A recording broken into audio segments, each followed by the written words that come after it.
Di video pembelajaran kali ini, kita kembali belajar pada tema 1, subtema 3, muatan pelajaran PPKN. Kerjasama dalam diskusi. Diskusi merupakan pertemuan beberapa orang untuk bertukar pendapat mengenai sesuatu hal. Diskusi merupakan salah satu bentuk kerjasama. Sikap yang harus kita lakukan saat sedang berdiskusi yaitu menghormati pendapat orang lain. Setiap pendapat memiliki kelebihan dan kekurangan. Oleh karena itu, kita harus menghormati perbedaan pendapat. Manfaat saling menghormati pendapat dalam berdiskusi. Pertama, terciptanya kerukunan dan kebersamaan. Yang kedua, menambah pengetahuan. Ketiga, permasalahan lebih mudah diselesaikan. Yang keempat, kita akan dihormati oleh orang lain. Yang kelima, menghasilkan kesimpulan dengan secara adil.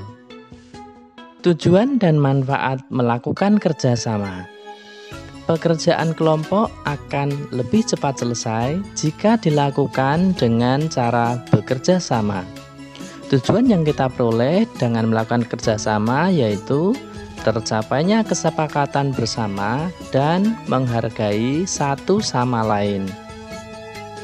Manfaat melakukan kerjasama yang pertama, membuat pekerjaan menjadi lebih mudah.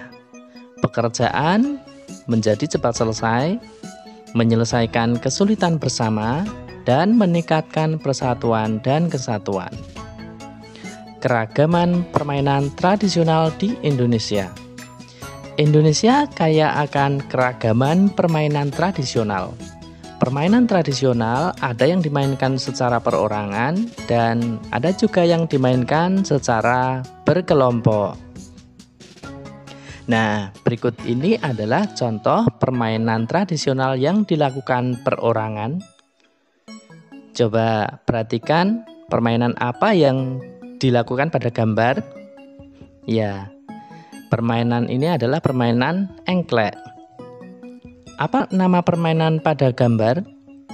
Permainan pada gambar yaitu permainan egrang.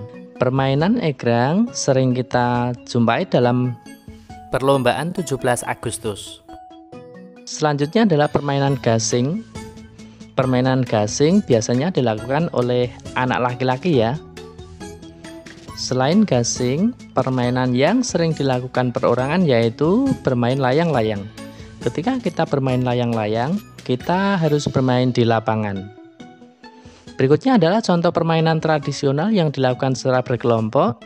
Coba, apa nama permainan yang ada di gambar? Permainan yang digambar adalah permainan bentengan. Biasanya dilakukan oleh 2 tim. Berikutnya, apa nama permainan pada gambar? Permainan ular naga. Permainan ular naga dilakukan secara berkelompok dan harus bekerja sama supaya memenangkan permainan. Manfaat memainkan permainan tradisional yaitu 1. Melestarikan budaya bangsa Indonesia. Yang kedua, berolahraga sambil bermain. Yang ketiga, melatih kesabaran, misalnya bermain secara bergantian. Kemudian yang keempat, melatih bekerja sama ketika bermain secara berkelompok. Dan yang kelima, bersikap sportif, yaitu lapang dada ketika kalah bermain. Tidak boleh sombong ketika menang dan tidak bermain secara curang.